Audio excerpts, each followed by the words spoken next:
45,000 ration card বিতরণ করা হয়েছে লক্ষ্মীপুরে। মঙ্গলবার কাছাড় জেলার লক্ষ্মীপুর বিধানসভা সমষ্টির লাবক চা বাগানের মাঠে আনুষ্ঠানিকভাবে হিতাধিকারীদের 45,000 খাদ্য সুরক্ষার কার্ড বিতরণ করেন মন্ত্রী জয়ন্ত মোল্লা বড়ুয়া।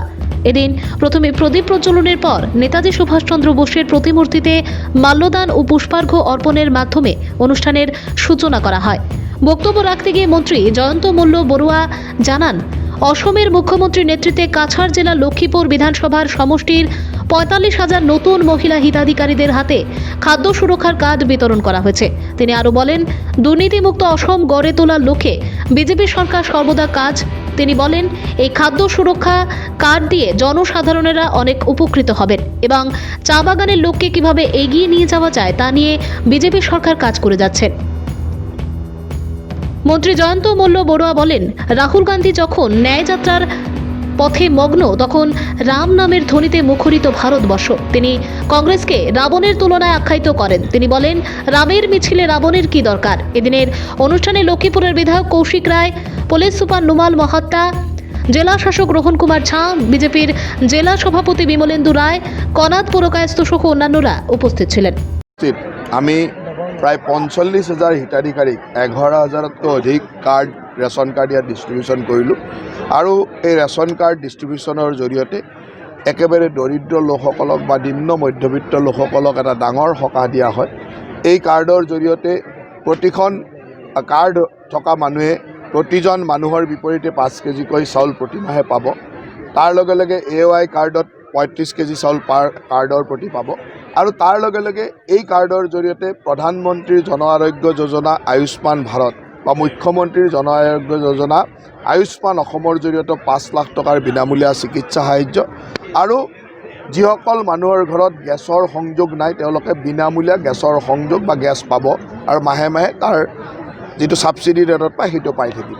গতিকে ইমানখিনি সুবিধা এখন ৰেচন কাৰ্ডৰ জৰিয়তে দিয়া হৈছে আৰু এইকেইটা দিনৰ ভিতৰতে যোৱা 16 তাৰিখৰ পৰা 25 তাৰিখৰ ভিতৰত অসমত 43 লাখ পৰিয়ালক আমি এই ধৰণে 43 লাখ মানুহক আমি এই ধৰণে ৰেচন কাৰ্ড দিছোঁ আৰু এই 43 লাখ মানুহৰ ৰেচন কাৰ্ড আমি বিভিন্ন অঞ্চললৈকে গৈ এই ধৰণে বিতৰণ কৰিছোঁ। আজি 45,000 মানুহ লক্ষ্মীপুৰত, তেনেকৈ প্ৰতিটো অঞ্চলতে আমি গৈ বিতৰণ কৰিছোঁ আৰু মই ভাবোঁ এটা স্বচ্ছতা ৰাখি দুৰ্নীতিমুক্ত হিচাপে আমি ইয়াক বিতৰণ কৰাৰ ব্যৱস্থা কৰিছোঁ, যাতে দুখীয়া মানুহে ক'তো দুৰ্নীতিৰ শিকাৰ হ'ব নালাগে। আৰু সেইকাৰণে মই ভাবোঁ যে আজি লক্ষ্মীপুৰত খুব সুন্দৰভাৱে বিতৰণ হ'ল আৰু আবেলিলৈকে মই হাইলাকান্দিত বিতৰণ কৰিম, কালি বৰখলাত বিতৰণ কৰিম। এই ধৰণে আমাৰ সকলো মন্ত্ৰীয়ে এই ধৰণৰ কাৰ্যসূচী কৰি আছে।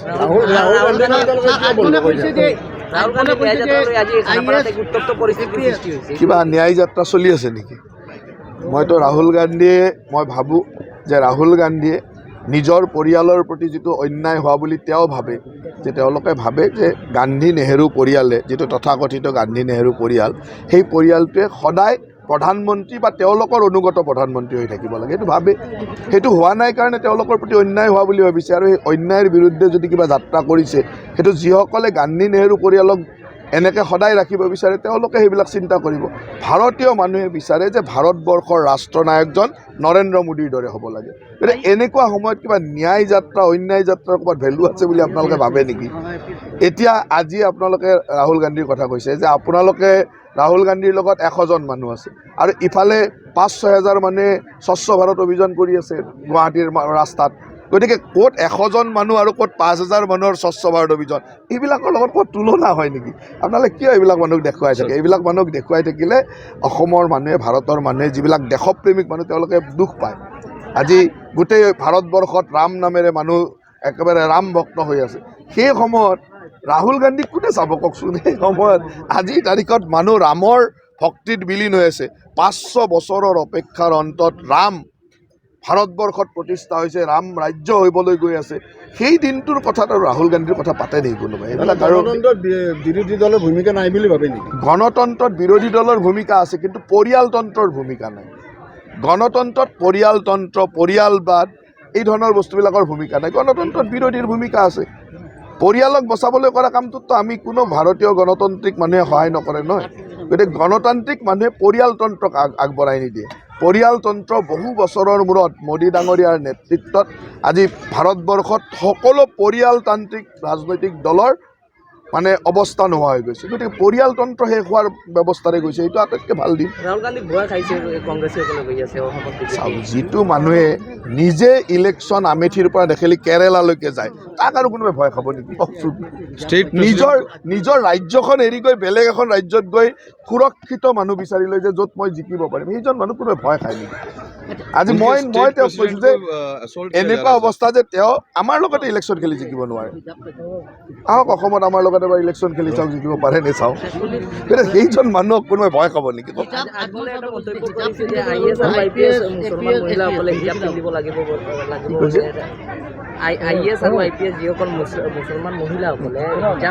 চাওক, ভাৰতবৰ্ষ এতিয়া মানে আমাৰ যিটো ব্যৱস্থা, ভাৰতীয় ন্যায় সংহিতাৰ ব্যৱস্থালৈকে গৈ আছে। এই সময়ত এই ধৰণৰ জাতি ধৰ্ম বৰ্ণৰ মানে বিশ্লেষণৰ কথাটো আমাৰ ভাৰতবৰ্ষত এতিয়া বৰ গ্ৰহণযোগ্যতা নাই বুলিয়ে মই ভাবোঁ। আৰু ভাৰতীয় মানুহে এতিয়া ভাৰতীয় ন্যায় সংহিতালৈ গৈ আছে। মানে ইউনিফাইড চিভিল কোডৰ কথা বিভিন্নজনে কোৱা আৰম্ভ কৰিছে। এই সময়ত এইবিলাক কথাত বহুত বেছি গুৰুত্ব আছে বুলি মই নাভাবোঁ। सर, स्टेट प्रेसिडेंट को ही उनके पार्टी मेंबर्स मार रहे हैं, उनका खून निकाल रहे हैं, उसको लेकर क्या बोलोगे आप? कहाँ तक इन लोगों का देखिए, appreciation जब कोई राम भक्त ने जय श्री राम बोल के राम का भक्ति में विलीन हो रहेगा, उसमें जाके आप खुद क्यों कूद पड़ता है? तो राम भक्तों का तो थोड़ा इमोशन रहेगा ना।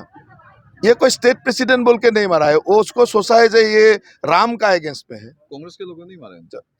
किसने मारा, ये खुद को पिटाई करके कुछ पब्लिसिटी दे रहा है या किसने मारा है, वो अपने आप खुद जानता है, वो हम नहीं जानते हैं। लेकिन मुझे ऐसा लगा है कि राम भक्तों ने जय श्री राम बोल के उसका जुलूस निकाला, उसका बीच में जाने का क्या जरूरत है? ये रावण लोगों का राम भक्तों में जाने का क्या जरूरत है? रावण का बीच में रहना चाहिए। राम भक्तों के पास जाएगा तो रावण को तो मारेगा ही ना। यही तो बात है।